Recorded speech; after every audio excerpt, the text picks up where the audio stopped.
Nous avons eu plusieurs discussions au Café Philo McDo ces dernières semaines sur la culture. Et finalement, on parle de culture, on ne sait même pas de quoi on parle. On croit que c'est une explication qui fonctionne tout le temps. La culture. Ils n'ont pas la même culture. Mais d'où vient cette culture? Comment elle se constitue, cette culture?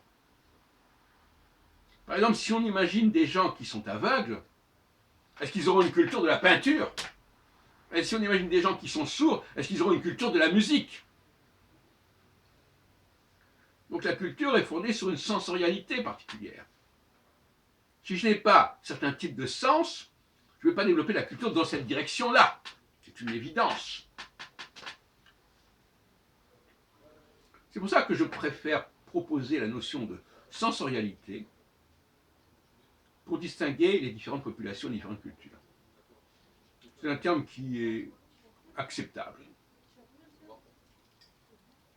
Nous n'avons pas la même sensorialité. Nous n'avons pas les mêmes repères sensoriels. Les uns sont plus dans le visuel, les autres sont plus dans l'écoute. Les uns font attention à l'odorat, d'autres pas. Au goût, d'autres pas. Pas de la même façon. La sensorialité, qui renvoie aux 5 sens évidemment, c'est un élément fondamental de différenciation. Et c'est une expression qui permet d'éviter les notions de race, les notions qui sont trop lourdes ou de culture qui sont trop vagues. Parlons de sensorialité, et ça permet de savoir de quelle sensorialité. Ça permet tout de suite de passer à la cause. Quels sont les sens qui sous-tendent cette culture-là? Quels sont les sens qui sous-tendent tel comportement? Selon, et ça peut être lié aussi à l'environnement, bien sûr, parce que par définition, cette sensorialité, elle va être fonction de l'environnement, je l'ai dit tout à l'heure. Si je vis dans l'ombre, eh bien, ma vue ne pourra pas se développer, par exemple, tout simplement. Je vais développer autre chose, et notamment la parole, et pas le silence. Le silence, les aveugles n'aiment pas le silence, quelque part.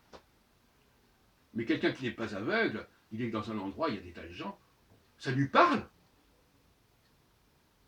Les visages parlent.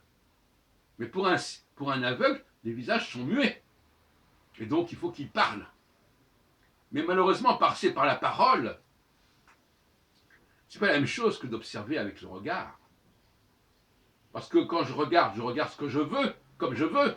Mais la parole, je dépends de ce qu'on me dit. Et les autres dépendent de ce que je dis. Et donc, ça permet toutes sortes d'impostures. La parole, c'est un outil de tromperie. Et puis, c'est aussi un outil d'asservissement. Ne regardez pas, prenez ce que je vous dis, croyez ce que je vous dis.